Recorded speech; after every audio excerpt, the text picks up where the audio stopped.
Hello and happy Friday. My name is Raulf. I'm the founder of Boulder SEO Marketing.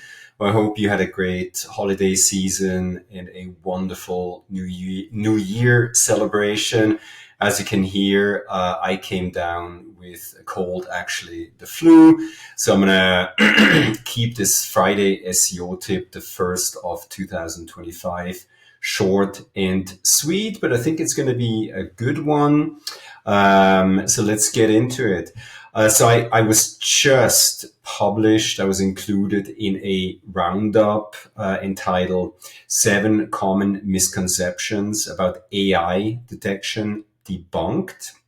So in this roundup, and as always, I'm going to include the links to the information that I'm sharing here in this Friday SEO tip right below in the description field of the YouTube video.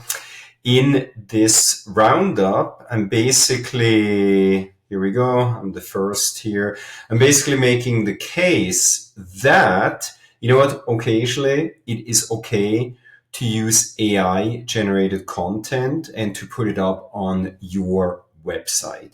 However, you got to be very careful and methodical in doing so. Okay, so one use case that, in my opinion, is acceptable. For example, I recorded an interview, did a podcast with one of our customers, Tami Maurer of Maurer Painting, where we just talked about her experience working with Boulder SEO Marketing, the kind of results that we're able to achieve for her business. I think it was about a 10-minute interview.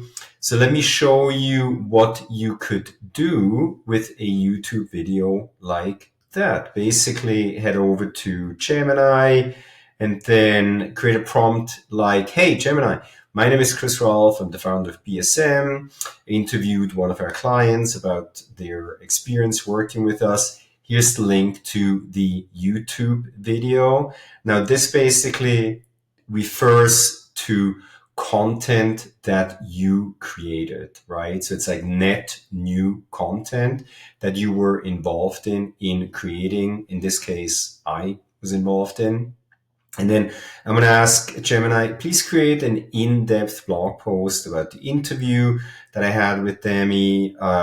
Please highlight, achievements, etc., etc., etc.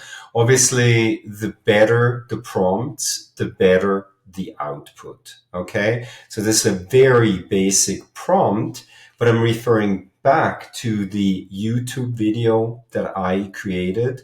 So it's content that I actually personally created. So here we go. Check this out. So now Gemini, generative AI tool, is creating content for me. Do I recommend that you still read and edit content? Maybe have even somebody else take a look at it, or heavily edit the content so that it doesn't sound like an AI generated it? Absolutely.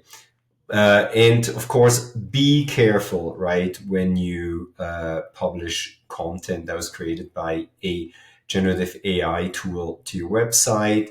But this is one of those use cases where I believe you can potentially benefit from using a generative AI tool such as Gemini to create AI generated content. Well, I published a blog post about this topic on my LinkedIn. I'm also going to include that in the description field of the YouTube video. I'd love to hear what your thoughts are on this topic. So hopefully some food for thought. If nothing else, I hope you learned something new. Happy New Year, and I'm going to try to get better. Hopefully by next time when I record a Friday SEO tip, my voice is back to normal. Happy New Year. Until next time. Bye.